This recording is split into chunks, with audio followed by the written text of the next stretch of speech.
আজকে তোমাদের সাথে একটা ট্র্যাডিশনাল হেয়ার স্টাইল শেয়ার করব খুব ইজিলি।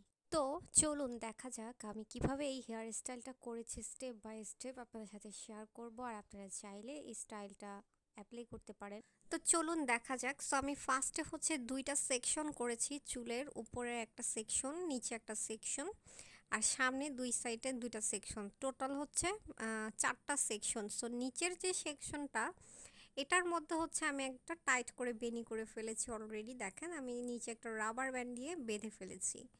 এখন আমি উপরের সেকশনটাও একটা কর্নার, মানে ওই যে বেনিটা ওইটার থেকে বাঁকা করে, মানে একটু বাঁকা সাইড থেকে বেনিটা স্টার্ট করছি। দেখলেই বুঝতে পারবেন আমি কিন্তু একটা সমান করেছি আর একটা বাঁকা করেছি। অবশ্যই বাঁকা করতে হবে, এটা ইম্পর্টেন্স পার্ট। বাঁকা না করলে একটু প্রবলেম হবে। তারপর হচ্ছে এটা আমি রাবার দিয়ে সুন্দর করে আটকিয়ে দিলাম। তারপর এটাকে সুন্দর করে একদম জাস্ট রাউন্ড ফিগার করে এটা ঘুরিয়ে কাটা ব্যান্ড দিয়ে একদম সুন্দর করে একদম টাইট করে পিন করে দিলাম। খুব ইজিলি এটা আপনারা চাইলেই করতে পারবেন। আর এগুলো হচ্ছে ট্র্যাডিশনাল বলেন, যে কোনো হেয়ারের মধ্যে করলে অনেক বেশি ক্লাসি লাগে। আর ফুল আপনাদের মন মতো আপনারা যে যত বেশি ফুল আর ডেকোরেশন করতে পারবেন, হেয়ারটা তত বেশি সুন্দর থাকে। নিচের সাইডটা একদম ইজি, উপর থেকে নিয়ে একদম সাইড রাউন্ড ফিগার করে কাটা দিয়ে আমি পিন করে দিলাম।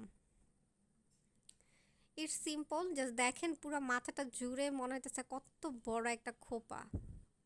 ঠিক আছে, আপনার টাইট অনুযায়ী, আপনার সেট আপ অনুযায়ী আপনি সুন্দর করে কাটা দিয়ে আপনার চুলটাকে সেট আপ করে নেবেন। এখন হচ্ছে সামনের দুই পাশটা আসলে আপনারা হচ্ছে নিজের চয়েস মতো করতে পারেন। কেউ হচ্ছে একটু ফুলিয়ে নিতে পারেন। আমার খোপাটা আমি কাছ থেকে ধরে দেখানোর ট্রাই করতেছি, জাস্ট পিগমেন্ট নিখুঁত ভাবে দেখানোর ট্রাই করতেছি। হেয়ারটা কিন্তু অনেক সুন্দর একটা হেয়ার হয়েছে।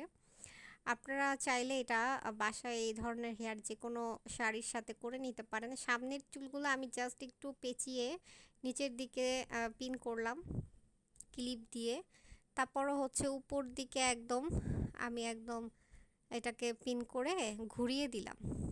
ঠিক আছে, এই ভিডিওটা আমার স্কিপ করে ফেলছি।